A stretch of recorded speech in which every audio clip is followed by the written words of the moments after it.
Super power भयंकर accident. होश से मैं ऋषित सिटी हॉस्पिटल पहुंच गया था और पाखी भी उसके पीछे पीछे हॉस्पिटल आ पहुंची थी।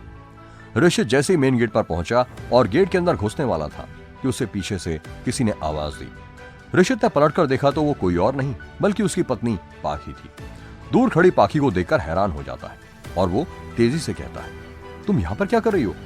गाड़ियों के शोर शराबे में पाखी को कुछ भी सुनाई नहीं दे रहा था।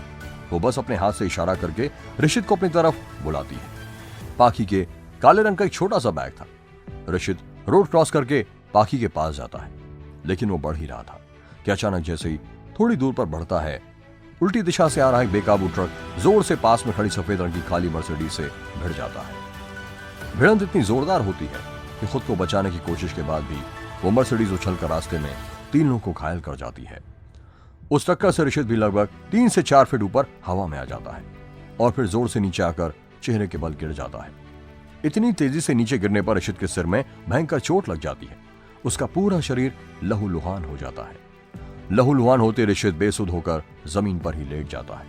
वहीं पूरे शरीर में खून ही खून देखकर घबराहट में पास में खड़ी पाखी भी बेहोश हो जाती है। सिर पर चोट लगने के बावजूद ऋषित होश में रहता है और पाखी की तरफ बढ़ता है। उसके गाल पर हल्की सी थपकी देकर उसे होश में लाने की कोशिश करता है। पाखी, पाखी, उठो, उठो। सड़क के उस पार भयंकर एक्सीडेंट देखकर वहां पर लोगों की भीड़ लग जाती है। लोग अफरा तफरी में चिल्लाने लगते हैं, जल्दी से कोई एम्बुलेंस बुलाओ। अरे एम्बुलेंस की क्या जरूरत है, अस्पताल तो पास में ही है। जल्दी से स्ट्रेचर लाओ, जल्दी से स्ट्रेचर मंगवाओ। आसपास के लोग चिल्लाने लगते हैं। फौरन सिटी हॉस्पिटल से 2 स्ट्रेचर मंगाया जाता है। एक में ऋषित को लेकर जाया जाता है और दूसरे में पाखी को। बुरी तरह से घायल होने के बावजूद ऋषित अपने पूरे होश हवास में रहता है। उसकी पूरी सफेद शर्ट खून से लाल हो जाती है, चेहरा भी खून से सना हुआ होता है। उसे भी स्ट्रेचर से इमरजेंसी की तरफ ले जाया जाता है और उसकी नजर सामने पड़े एक और स्ट्रेचर पर पड़ती है, जहां पर उसके पिता मोहनलाल शर्मा बेहोश पड़े हुए होते। वो फौरन अपने स्ट्रेचर से उठता है और हिम्मत करके अपने पिता स्ट्रेचर की ओर तेजी से भागता है। ये देखते स्ट्रेचर को ले जा रहे 2 वार्ड बॉय तेजी से चिल्लाते हुए उसकी ओर दौड़ते हैं। अरे पागल हो गया है क्या? कहां भाग रहा है? चक्कर खाकर गिर जाएगा। ऋषित अपने पिता के स्ट्रेचर के पास पहुंचते उनको देखकर उनसे चिपक कर फपक फपक के रोने लगता है। पापा, आप बिल्कुल भी टेंशन मत लो, घबराए नहीं, मैं आ गया हूं, मैं सब ठीक कर दूंगा। इतने में दोनों वार्ड बॉय उसके पास आते हैं और उसको पकड़ लेते हैं। उसे पकड़कर कहते हैं, दिमाग खराब है क्या तेरा? बड़ा ही सुपरमैन बन रहा है तू? हाँ, इतना खून बह रहा है तभी तू यहाँ पर कूद फान कर रहा है। अबे साले, मर जाएगा तो बचाता रहियो अपने पापा को। चुपचाप अपने स्ट्रेचर पर बैठ, नालायक, तुझे हमारी नौकरी खानी क्या तुझे? लेकिन ऋषित को सिर्फ अपने पापा की चिंता थी। वो दोनों वार्ड बॉय से अपना हाथ छुड़ाते हुए कहता है, मुझे छोड़ दो, मुझे कुछ भी नहीं हुआ है। आप प्लीज मेरे पापा को अंदर ले जाओ, उनका इलाज शुरू करो। ऋषित इतनी जोर से अपने आप को झटकता है कि दोनों वार्ड बॉय के हाथ उसकी बॉडी से अपने आप छूट जाते हैं। दोनों वार्ड बॉय एक दूसरे को घबरा कर देखते हैं। इससे पहले उन्होंने इस तरह की ताकत किसी में भी नहीं देखी थी। इधर ऋषित भी हैरान हो जाता है कि इतनी भयंकर चोट लगने पर भी उसके अंदर इतनी ताकत बची हुई है। अचानक से उसके हाथों में झुंझुनाहट सी होने लगती है और जब वो अपने हाथों को देखता है उसमें अपनी उभरी हुई नसें दिखने लगती है। ऋषित हैरान तब और हो जाता है जब उसे अपनी नसों में रोशनी सी दिखाई देने लगती है। ऐसा लगता है कि जैसे ऋषित के अंदर किसी ने बिजली का करंट लगा दिया हो और उस करंट के कांटेक्ट में आती नसें फुलझड़ियों की तरह जलने लगी हो। नसों में आए इस बदलाव से ऋषित को दर्द होने लगता है। वो आंखें मूंद कर बड़बड़ाता है। चोट सिर में लगी है और दर्द हाथों में और नसों में क्यों हो रहा है? उफ, ये दर्द मेरे बर्दाश्त के बाहर हो रहा है। ऋषित का इतना कहना ही था कि दर्द धीरे धीरे गायब होने लगता है और उसे कहीं भी किसी भी तरह का दर्द नहीं होता। उसे ऐसा लगता है कि जैसे उसकी बॉडी अब पहले से ज्यादा फिट हो चुकी है। वो अपने आप को चेक करते हुए कहता है, ये क्या, अभी इतनी तेजी से दर्द हो रहा था और अब अचानक दर्द गायब हो गया। हालांकि ज्यादा खून बहने की वजह से ऋषित को जनरल वार्ड में एडमिट कर लिया जाता है। वहां पर जब ऋषित को चेकअप किया जाता है तो डॉक्टर भी हैरान होकर कहते हैं, इतना ब्लड लॉस होने पर भी बंदा नॉर्मल है। इतना बड़ा एक्सीडेंट होने के बावजूद ना तो हड्डियों में कोई अंदरूनी और ना ही कोई भारी चोट आई है।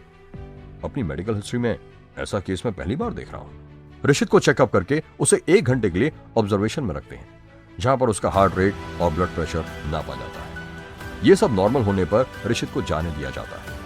ऋषित गैलरी से जा ही रहा होता है कि सामने से डॉक्टर निहाल उसके पास आते हैं। ये डॉक्टर निहाल ही थे जिन्होंने ऋषित को फोन करके बताया था कि बिल पे ना करने की वजह से उनके पिता को हॉस्पिटल से निकाला जा रहा है। डॉक्टर निहाल को सामने से आते हुए देख उनके सामने हाथ जोड़कर खड़ा हो जाता है और रिक्वेस्ट करते हुए कहता है, डॉक्टर आप प्लीज मुझे कुछ दिन की और मोहलत दीजिए, जैसी मेरी सैलरी आएगी मैं बिल की एक एक पाई चुका दूंगा। डॉक्टर निहाल ऋषित के बारे में सब कुछ जानते थे। ऋषित की यह बात सुनकर उन्हें हंसी आ जाती। सॉरी ऋषित, लेकिन भला तुम अपनी सैलरी से इतना बिल कैसे चुकाओगे? ऋषित भी सोच में पड़ गया था कि आखिर बात तो सही है। तभी ऋषित के दिमाग में एक सवाल आता है और वो पूछता है, डॉक्टर साहब, जब आखिरी बार मैंने आपसे बिल के बारे में पूछा था तो आपने मुझे बिल का अमाउंट 30,000 बताया था। ये अचानक एक महीने में बिल 10 लाख का कैसे हो गया? ये सवाल सुनते डॉक्टर निहाल थोड़ा हड़बड़ा से गए और हड़बड़ाते हुए कहा, आपके पिता को हम इलेक्ट्रोथेरेपी दे रहे हैं, जिसके लिए हमें शहर के सबसे अच्छे इलेक्ट्रोथेरेपिस्ट को बुलाना पड़ रहा है, जिसका खर्चा ही लाखों रुपए में था। इसके अलावा आपके पिता को लिक्विड डाइट पर रखना पड़ रहा है। अब इन सब में तो खर्चा आएगा ही ना। तो इस बारे में आपको मुझसे बात करनी चाहिए थी। बेटा होने के नाते आपको सबसे पहले मुझसे पूछना चाहिए था कि उन्हें ये दें या ना दें। ऋषित की आवाज में हल्का गुस्सा था, पर डॉक्टर निहाल पर इसका कोई असर नहीं हुआ। उल्टा उन्होंने अकड़ अंदाज दिखाते हुए कहा, अब जितनी बार भी फिजियोथेरेपिस्ट आएगा उतनी बार हमें तुमसे परमिशन लेनी पड़ेगी। तुम खुद को समझते क्या हो ऋषित? एक तो बिना एडवांस से तुम्हारे पापा को जिंदा रख रहे हैं और तुम मुझसे सवाल जवाब कर रहे हो। ऋषित ने गुस्से से अपनी मुट्ठियों को भींच लिया था। ऐसा लगने लगा था कि शायद अब वो डॉक्टर निहाल पर अपना हाथ छोड़ देगा, लेकिन उसे अपने पिता का ख्याल आया। डॉक्टर निहाल ने भी उसे अल्टीमेटम देते हुए कहा कि तुम्हारे पास अभी 24 घंटे हैं और इन 24 घंटों में तुम हॉस्पिटल के बिल को पे करो, वरना जो कहा था वही होगा। फिर अपने पापा का इलाज पूछ पूछ कर और घूम घूम कर कराना। तुम अपने पिता को सड़क पर पाओगे। इतना कहते डॉक्टर निहाल हॉस्पिटल की गैलरी में आते हैं और अपना फोन निकालते हैं और किसी को फोन मिलाकर कहते हैं। फोन पर वो एक नंबर मिलाते हैं। हेलो, मैं डॉक्टर बोल रहा हूँ। आपने जैसा कहा था मैंने वैसा कर दिया। 24 घंटे के बाद वो आपको सड़क पर मिलेगा। उधर फोन से भी एक भारी आवाज आती है, शाबाश, तुम्हें जल्दी ही इसका इनाम मिल जाएगा। इसी बीच ऋषित की सास सुनीता देवी भी पाखी की हालत का सुनकर हॉस्पिटल में आ जाती हैं और फौरन उस वार्ड में जाती हैं जहां पर पाखी का ट्रीटमेंट चल रहा होता है। उनके पीछे पीछे ऋषित भी आ जाता है और इसी बीच पाखी भी होश में आती है। हे भगवान, तूने मेरी सुन ली, वरना मुझे लगा कि आज ही वो दिन आ जाएगा जिसके बारे में हमारे गुरुजी ने बताया था। ऋषित के अंदर क्यूरियोसिटी आती है कि आखिर किस दिन के बारे में बात किया जा रहा है। जब ऋषित इसके बारे में सुनीता देवी से पूछता है तो वो उसे वहां से भगाते हुए कहती है, तुम जाओ यहां से। मैं नहीं चाहती कि तुम्हारे शरीर पर लगे खून को देखकर पाखी अभी फिर बेहोश हो जाएगी। उसे खून देखकर डर लगता है, इसलिए इससे बेहतर है कि तुम यहां से जाओ। पाखी का ख्याल आते ऋषित वहां से वापस लॉबी में अपने पिता के पास आ जाता है।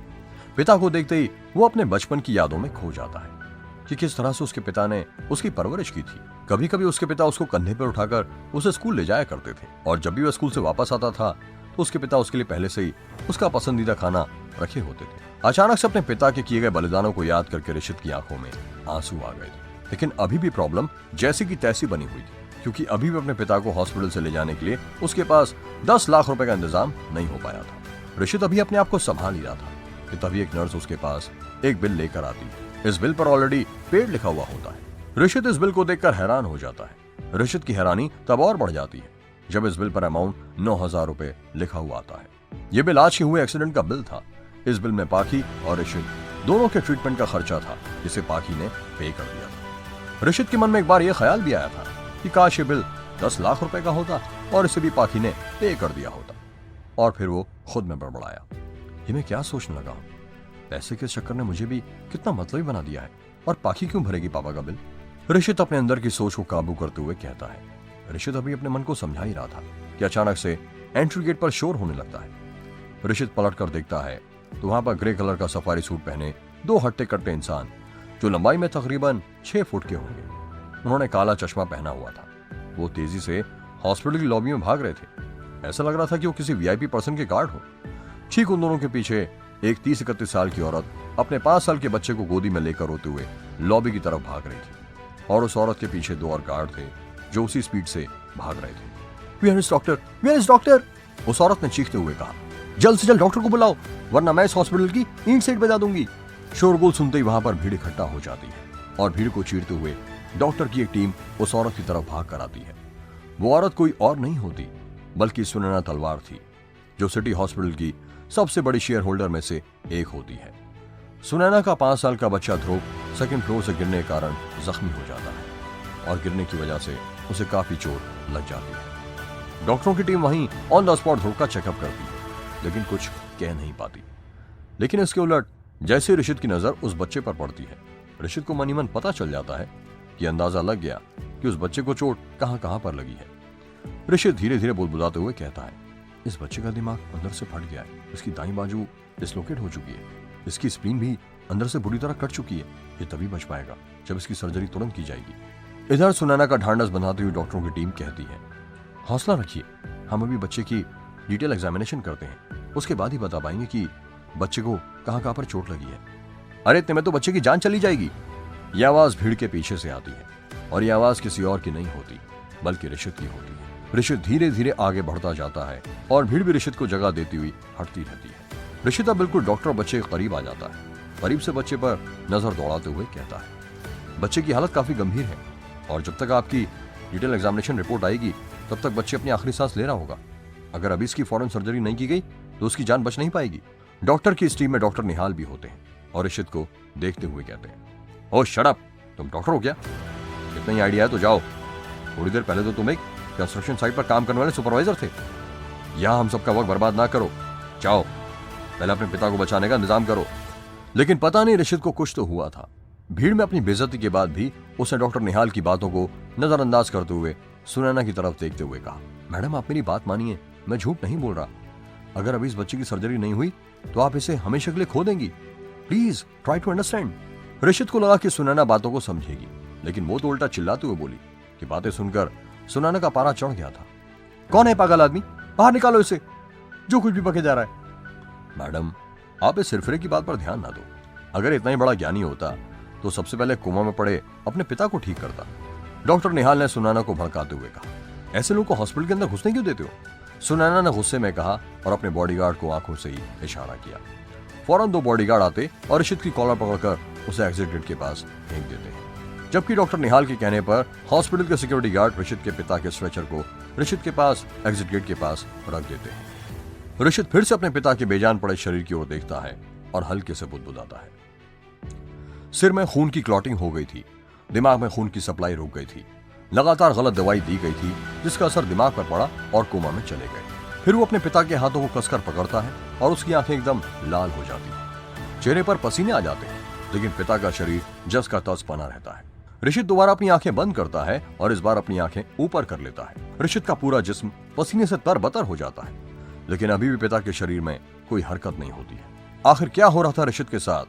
क्या सच में ऋषित के अंदर कोई पावर आ गई थी? क्या सच में वो अपने पिता और सुनैना के बच्चे को बचा पाएगा? और आखिर वो कौन था जो डॉक्टर निहाल के साथ मिलकर ऋषित के खिलाफ साजिश रच रहा है? आखिर किस दिन का जिक्र ऋषित की सास सुनीता देवी कर रही थी? और क्या 10 लाख रुपए का इंतजाम ऋषित कर पाएगा? जानने के लिए सुनते रहिए कहानी का अगला भाग सिर्फ पॉकेट FM पर।